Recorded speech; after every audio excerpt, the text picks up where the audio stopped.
Call an ambulance. Hurry up. My husband, who always rubbed me the wrong way, collapsed on the floor in a greasy sweat. The paramedics arrived immediately. They quickly checked my husband's condition and put him on the stretcher. Then they said to me, "Are you his wife, aren't you? Could you come with us to the hospital?"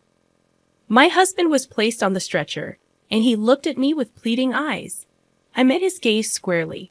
"No, I will not," I said firmly, with no hesitation. "What?"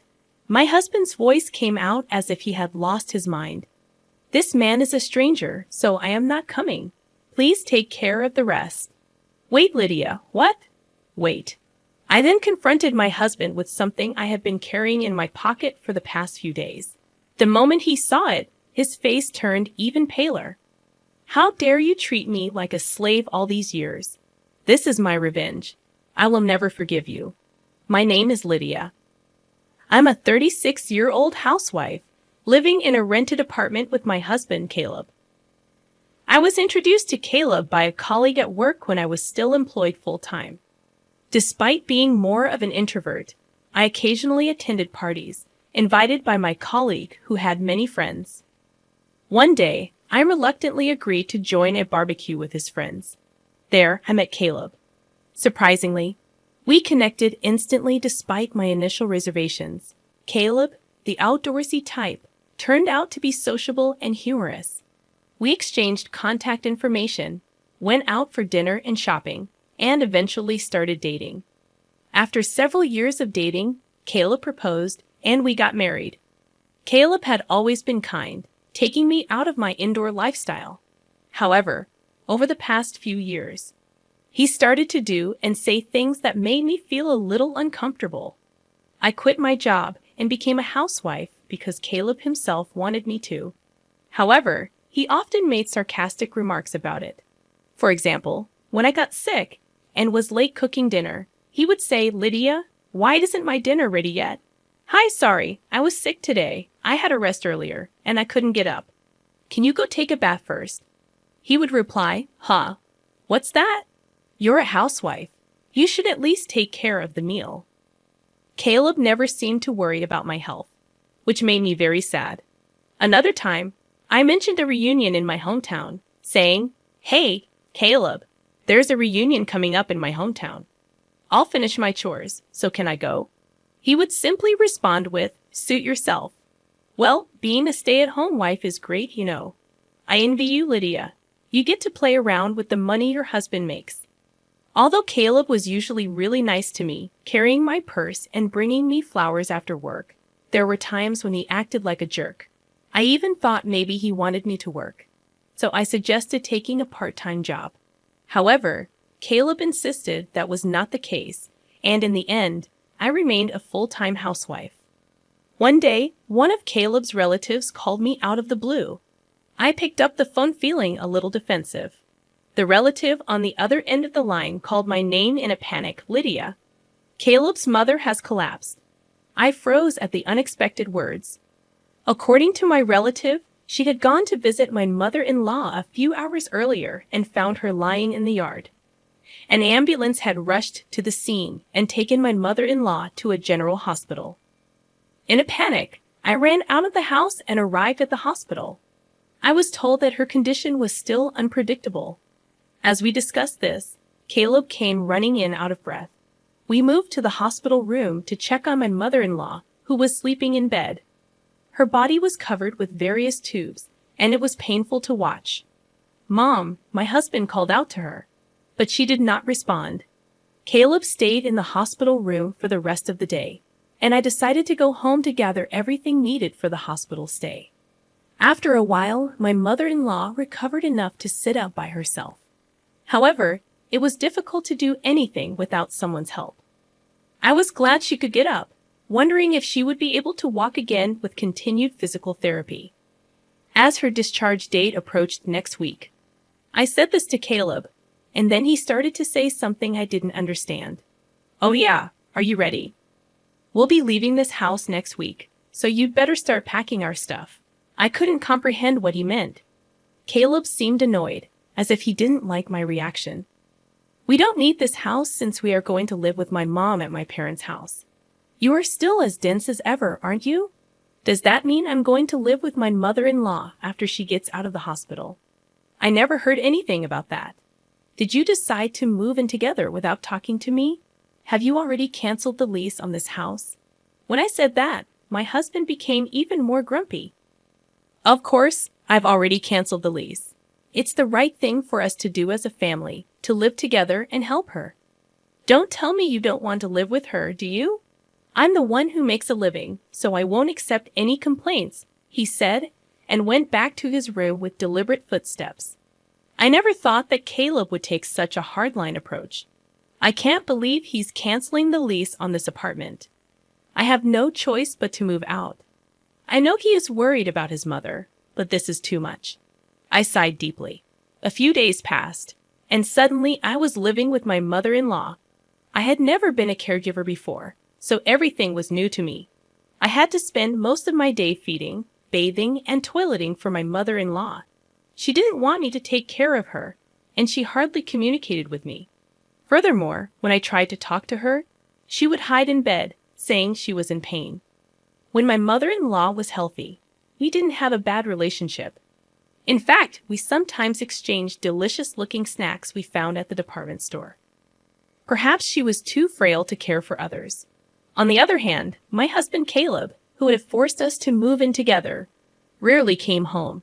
After work, he would go out for drinks and come home in the morning. Even on his days off, he would find some reason to go out. When he came home, all he did was play video games in his room. I decided to talk to Caleb while he was playing games. I know you can't avoid working overtime or drinking with your colleagues, but can't you at least help me take care of your mother when you're at home? Or I would like you to help me with the housework. I said this, and Caleb replied without looking away from the screen. What are you being so naive about? Housework and caregiving are both your jobs. I'm tired from working, you know. Oh, I'm almost out of coffee. Go make me some and clean this room, okay? And oh, take these to the dry cleaner. I need them by Wednesday. My husband spoke one-sidedly and threw his work clothes at me. This time I was annoyed and retorted, "That's enough. I've been doing housework and taking care of your mother every day for the past month without a break. Why can't you at least help me a little?" Caleb then slammed the game controller down on the desk, stood up with a mighty thud, and said, "How dare you talk to me like that? Who do you think you owe your livelihood to? If you have a problem with me, then get out. Come on, get yourself together and get out." Well, I feel sorry for my mom. She's going to be left alone without anyone to take care of her. That being said, I couldn't say a word. It's true. I only have a little money saved up, and I can't leave my mother-in-law, who can't do anything for herself. Holding back my emotions, I picked up his suit and left the room. After about 6 months of such a difficult life, my mother-in-law suddenly passed away. I woke up in the morning and went to check on her like I always do. But that day, she was no longer breathing. I called an ambulance and took her to the hospital, but it was too late. Caleb was in tears and sad. I don't know why, but I couldn't cry. I felt cold when I saw Caleb crying. Without hesitation, I thought to myself, you didn't do anything to help her. When I realized that I don't have to take care of her anymore, I felt a sense of relief. I felt guilty for feeling that way. Time passed so quickly. After the funeral, I suddenly realized that 2 weeks had passed since my mother-in-law was gone. It was time to organize her belongings. After my husband left for work, I started cleaning my mother-in-law's room. I put her favorite clothes and accessories into cardboard boxes one after another. But there weren't many, so the work was over soon. Next, I opened the cabinet by my mother-in-law's bedside. There was almost nothing in it, but there was a big can on the bottom shelf. I thought I had seen it somewhere before, and it was a can of assorted sweets I had given her when she was still in good health. I wondered why it was there. I'd opened the lid of the can, and there was a letter inside. When I picked up the envelope, I found the words "Dear Lydia" on it. I hurriedly opened it and looked inside. In trembling letters, there was a message for me. "Lydia, I am sorry for making you take care of me. I was ashamed of myself for forcing you to work for me every day. I was also ashamed of my son, Caleb. I know how bad he was to you, Lydia. You should leave him and live your life the way you want. My mother-in-law knew everything. She knew that her son was being selfish, and that I was suffering from it. At the end of the letter, she wrote, I am glad that I was able to spend the last days of my life with you, Lydia. Thank you. At that moment, I cried for the first time since my mother-in-law passed away. It was as if everything I had been holding back was flowing out of me. I cried and cried until my tears ran dry. And then I made up my mind. I would divorce my husband. 10 days have passed since I found the letter from my mother-in-law. My husband is still treating me like a slave. Lydia, I'm missing one of my socks. Where is it? Oh, and take my car to the car wash today. You've got nothing to do, right? He's going out with his colleagues for golfing today. I guess he's completely forgotten about it, but today is our wedding anniversary. Well, I don't even care about it anymore. What are you going to do while I'm golfing? You can't just sit around, you know. You have to prepare dinner, clean my room, clean the bathroom. You have a lot to do. His arrogance left me speechless. Hey, can you hear me? Bring me my sock and a jacket. Hurry up, or I'll be late. At that moment, Caleb fell to the floor, clutching his stomach. He was in pain and sweating. He told me to call an ambulance, as if he was trying to squeeze out the worst. I froze at the sadness of the situation, and my husband yelled at me, Hurry up, you're really useless. Can't you even call an ambulance?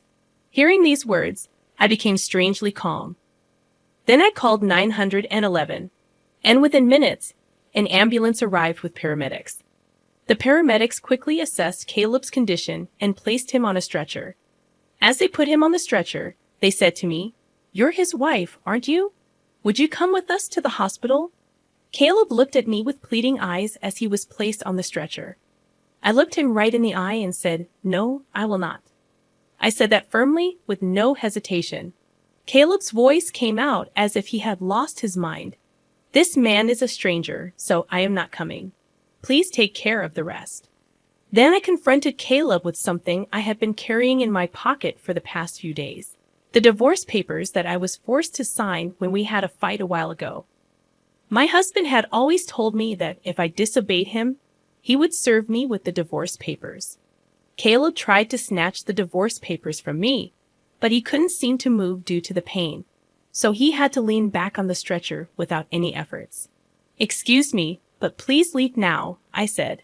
As I said this, the paramedics finally took my husband away in the ambulance. He must have looked like a poor husband whose wife had given him a divorce. He should be embarrassed. I watched the ambulance leave and then left the house. It took a long time, but the divorce papers were accepted, and the divorce was officially finalized. While Caleb was in the hospital for a week, I was busy packing my belongings and sending them to my parents' house. Then one day, I ran into Caleb when I was at the grocery store. Lydia, please don't do this to me. You love me, don't you? Please don't leave me. I admit I've made some mistakes. You listened to me no matter what I said, so I just got carried away, he pleaded. The overbearing attitude he had a few months ago was gone, and he looked completely pathetic. What are you talking about? The divorce is already finalized. It's too late for you to act so fragile. Go ahead, live your life as you please. He didn't really think that I was going to divorce him, and he looked quite shocked. His hands were shaking, and his face was turning pale. Well, that's that then. Bye. It had been 6 months since Caleb and I had divorced. Caleb had once visited my parents' house, ringing the intercom and calling out my name so loudly that I had no choice but to see him. Sure enough, he wanted me to get back together with him. When I kept quiet, he began to reveal his current lifestyle to me. He can't cook because he forced me to do all the housework. He eats only TV dinners or eats out. And he has gained 10 pounds since the divorce. It's true that he put on a lot of fat on his face and stomach, noticeable at a glance. Additionally, he doesn't seem to understand how to do laundry. The shirts he wears are wrinkled and smell weird, making him look even filthier. I finally realized how great you have done, Lydia. If I don't do something, the people at the company won't like me, Caleb said, sobbing cheap tears. In other words, he wants to treat me like a servant again. There's no way I'm going back to that. No, never. If you make any more noise, I'll call the police, I warned him, treating him like a stranger. Caleb started to be afraid of the word police and left the house crying. I'm sure he wouldn't get involved anymore. I hope so. My ex-husband seemed to be leading a very inconvenient life. On the other hand, I was leading a fairly comfortable life.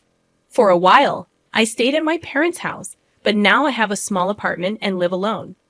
My standard of living is much lower than when I lived with my ex-husband, but I still like this life where I can have my own time.